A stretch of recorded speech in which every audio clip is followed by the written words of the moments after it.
이제 오늘 강의의 이제 이 결론이자 이제 이게 되겠습니다. 그러면 이렇게 변화하는 시대에 우리가 어떻게 학습을 해야 될 것인가? 뭐 교육을 이제 하는 입장에서는 교육이지만 우리 같은 학생 입장에서는 어떻게 학습할 것인가가 이제 중요한 거죠.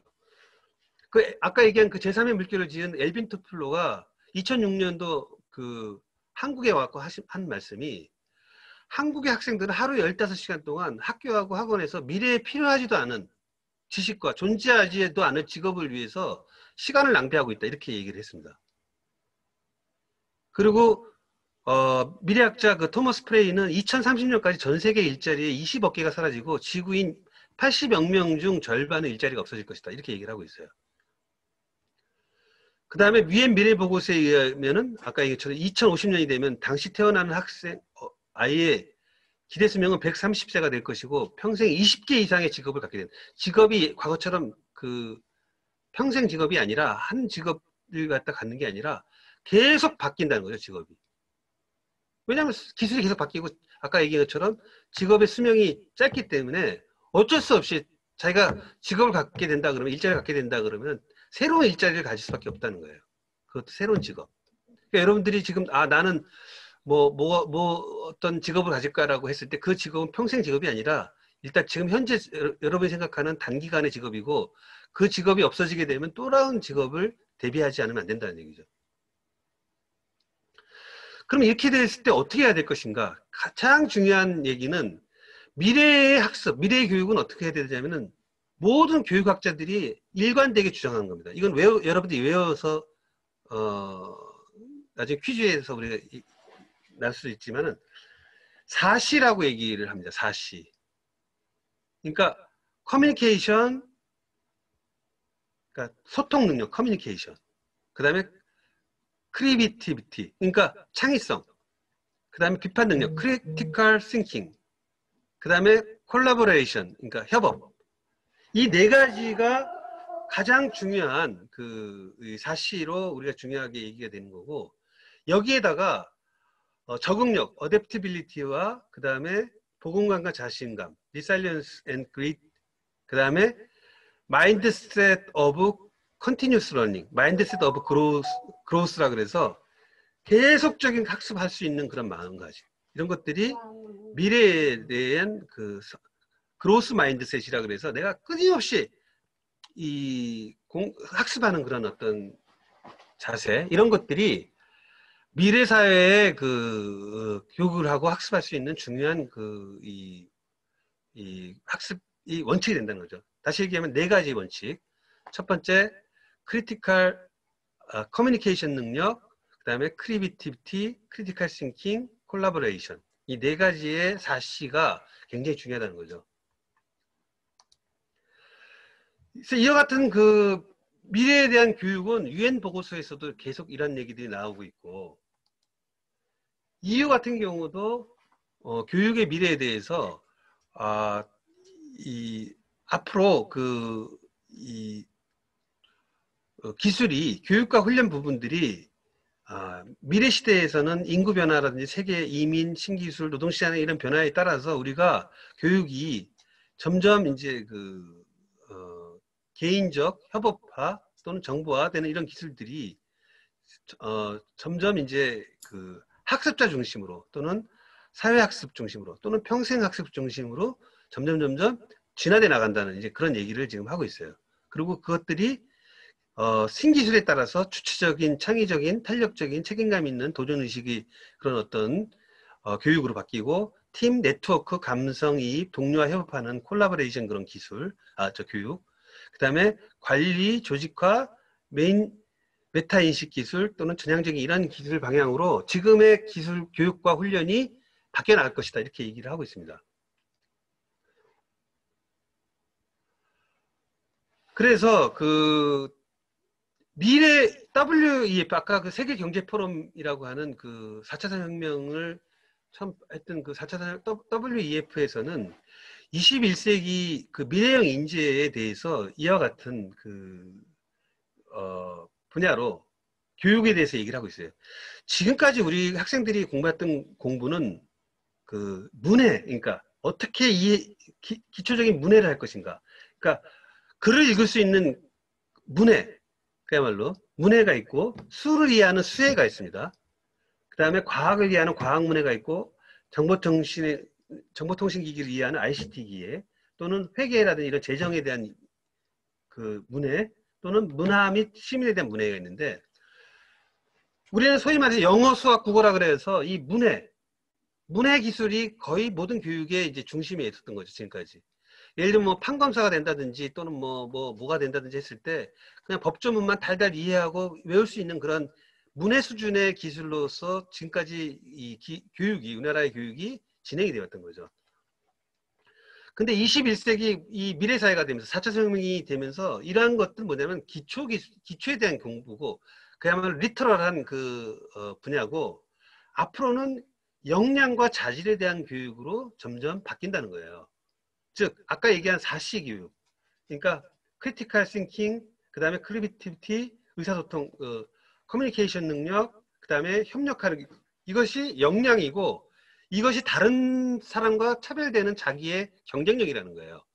따라서 지금의 교육이나 학습은 과거의 문해교육에서 벗어나서 이 역량을 가는 교육으로 바뀌어야 되고 더 나아가서 자질에 대한 교육으로 바뀌어야 된다는 거죠. 창의성, 주도성을 갖고 있는 변화하는 환경에서 창의성을 갖고 주도성을 갖고 일관성과 도전 정신을 갖게 하는 그런 또는 적응력, 리더십 이런 것들이 자질 교육으로서 이것이 더 중요하게 된다는 거예요. 점점. 그러니까 과거에 우리 19세기, 20세기 대량 생산 시대에 유행했던 이 문해 교육은 이제 점점 그 베이직한 어떤 그것들로 보여지고 이것이 역량과 자질에 대한 교육으로 점점 이 21세기 교육이 학습이 바뀌어진다는 거죠. 여러분들도 그러니까 뭐 토익이나 토플이라고 달달 외워봤자 그것은 뭐예요? 아까 얘기한 67,000원짜리 그에 불과한 그 인공지능 스피커보다 못한 지식이 되는 거죠. 그러니까 67,000원짜리 지식을 공부하기 위해서 여러분들이 학습해야 되는 게 아니라 어떻게 하면 내가 비판적 능력과 창의력과 의사소통 능력과 협업할 수 있는 능력을 기를 것인가에 여러분들이 집중해야 된다는 거예요. 그리고 자질을 위해서는 창의성과 주도성, 일관성, 적응력, 리더십 또는 과학 문화에 대한 소양을 계속 여러분들이 이제 높여 나가야 된다는 거죠. 그래서 WFP가 얘기하는 그 인재상에 대해서 이런 어떤 인재 능력, 시스템 스킬, 그다음에 문제 해결 능력, 프로세스 스킬, 사회적 스킬, 자원관리 스킬, 테크니컬 스킬, 신체 능력 이렇게 점점 이런 인재상이 이제 바뀌어 나가고 있고 이에 따라서 여러분들이 이제 앞으로의 미래의 어떤 직업을 갖기 위해서 준비해야 될 사항들은 이런 것들이라는 거죠. 내가 계산 능력을 잘하고 글씨를 국어를 잘하고 뭐 수학을 잘하고 이런 것들은 그야말로 그 리터럴할 수준으로서 미래 인지상하고 전혀 관계없는 이제 베이스한 그냥 지식에 불과한 되는 거죠. 그래서 어떻게 학습할 것인가에 대한 얘기가 나오고 있고 여러 가지 교수법까지 이렇게 설명하고 있습니다. 나중에 그 자료는 시험에서 그러니까 배포된 자료를 한번 보시기 바랍니다.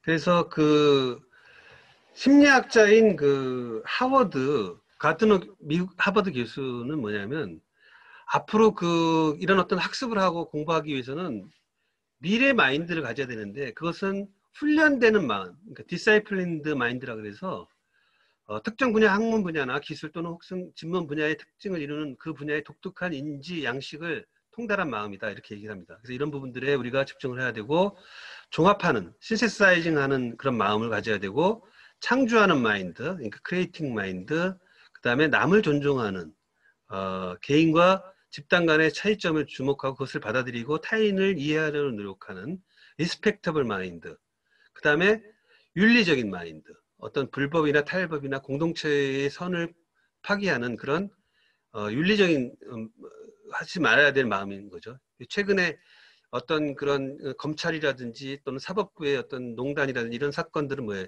그 사람들이 육법 전설을 막 달달 외워서 예를 들면 검사가 되고 뭐 높은 관리가 되지만은 그 사람들이 윤리의식이 없기 때문에 나라에 큰 죄를 짓고 나라에 어떤 큰 악영을 끼치게 되고 이렇게 되죠. 그것은 이제 윤리적인 마음이 이제 없어서 그런 거죠. 그러니까 윤리적인 마음까지도 우리가 가져야 된다는 거죠. 그래서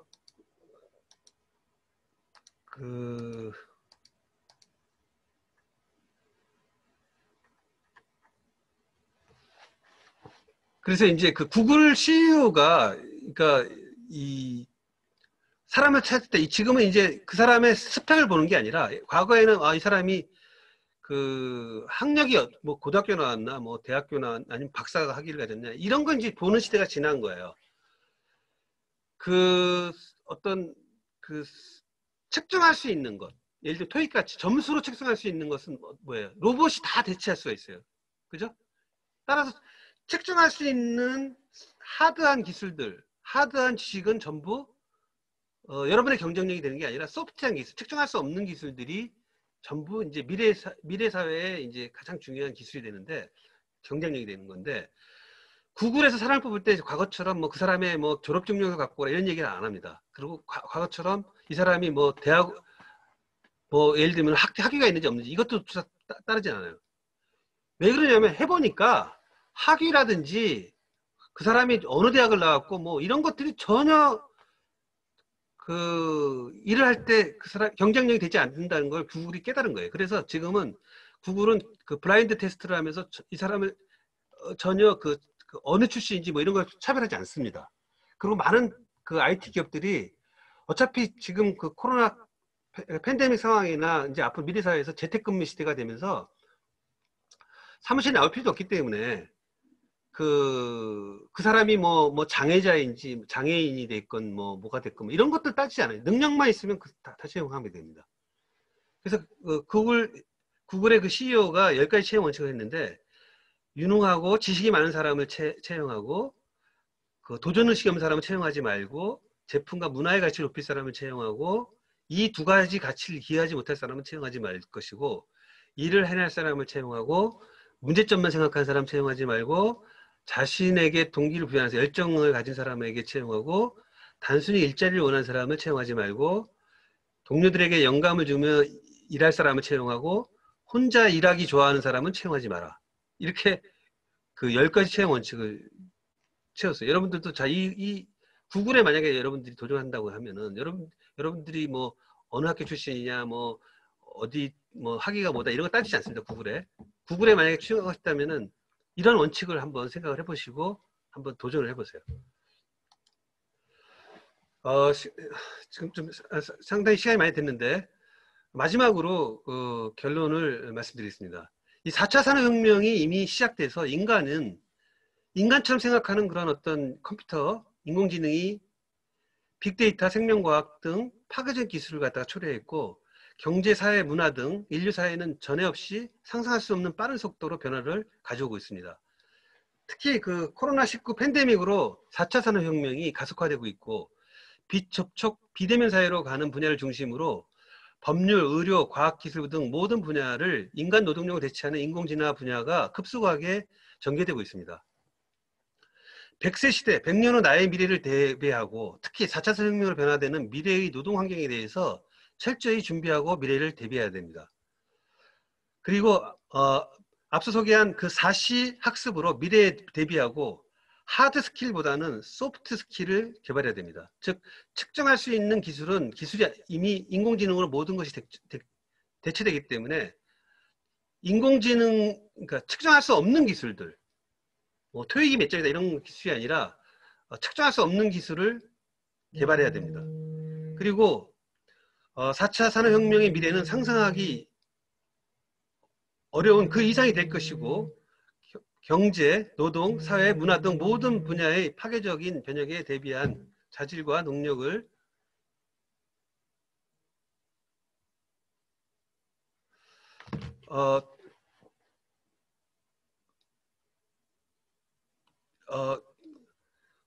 모든 분야에 대비 4차 산업 미래는 상상하는 그 이상이 될 것이기 때문에 경제, 노동, 사회, 문화 등 모든 분야의 파괴적 변화에 대비하는 자질과 역량을 키워야 합니다. 그리고 엘빈 토플로가 말한 것처럼 기업은 100마일 속도로 변하는 데에 비해서 노동조합은 30마일, 정부는 25마일, 학교는 10마일, 정치 조직은 3마일, 법은 1마일로 변한다고 합니다. 이런 시대의 변화에 따라가지 못하는 제도 하에서 우리 4차 산업혁명기에 살아가는 우리 세대는 빠르고 올바른 미래에 대한 대비를 해야 되고, 이에 대한 강조는 아무리 강조해도 지나치지 않습니다. 4차 산업혁명기를 살아가는 여러분들이 미래 사회의 주역이 되기를 희망하면서 오늘 4차 산업혁명 청년 학생 시대의 미래 대비에 대한 강의를 이것으로 마치도록 하겠습니다. 예, 감사합니다. 예, 혹시 뭐 질문 있으시면 질문하시고요. 혹시 그 강의를 듣고 질문을 하거나 하고 싶으면은 제 여기 이 블로그나 여기 제 전화번호와 이메일이 있습니다. 그리고 오늘 강의는 제가 제 유튜브 채널, 여기 요 유튜브 채널 정현대 상민TV라고 하는 유튜브 채널에 올릴 예정입니다. 그러니까 이 강의를 다시 듣고 싶은 분은 나중에 요 유튜브 채널에 구독과 좋아요를 부탁드리면서 여기 저희 채널에 와서 강의를 다시 볼 수가 있게 되겠습니다. 그래서 제 블로그와 그 동영상에 오늘 강의의 내용들을 올리도록 하겠습니다.